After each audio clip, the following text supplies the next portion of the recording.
આપ જોઈ રહ્યા છો સ્પાર્ક ટુડે ન્યૂઝ। નવસારી મહાનગરપાલિકા બન્યાને 1.5 વર્ષ વીતી ગયા બાદ તાજેતરમાં યોજાયેલી ચૂંટણીના પરિણામો જાહેર થયા હતા, પરંતુ હવે મહાનગરપાલિકાના બીજા માળે બનાવવામાં આવેલા નવા ચેમ્બરોને લઈને ગંભીર સવાલો પણ ઊભા થયા છે।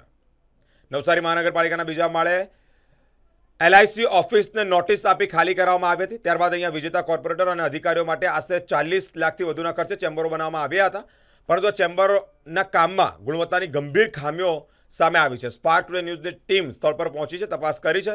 ટેમ્પરરી પ્લાસ્ટર કરવામાં આવ્યું હોય ત્યારે મોટા ભાગે પ્લાસ્ટર કરવામાં આવેલા ભાગો નબળા હોવાનું સામે આવ્યું છે।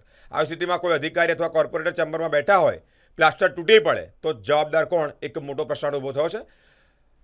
આટલો મોટો ખર્ચ તાત્કાલિક ધોરણે શા માટે કરવામાં આવ્યો તે અંગે શહેરમાં ચર્ચાઓએ પણ જોર પકડ્યું છે। નવસારી મહાનગરપાલિકા બન્યાને 1.5 વર્ષ થયા છે। ત્યારબાદ ઇલેક્શન જાહેર થયું। ઇલેક્શનમાં વિજેતા જે કોર્પોરેટરો છે તે વિજય થયા છે અને તેમના માટે મહાનગરપાલિકાની જે બીજો માળ છે ત્યાં ઓફિસો બનાવવામાં આવી છે, યુદ્ધના ધોરણે બનાવવામાં આવી છે।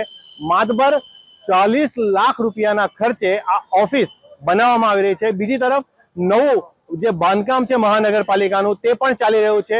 સવાલ એ ઊભો થાય છે કે યુદ્ધના ધોરણે બનાવવામાં આવતી આ જે ઓફિસો છે, કોર્પોરેટરોની ઓફિસો છે, તે ક્યાંક ને ક્યાંક વિવાદમાં આવી છે।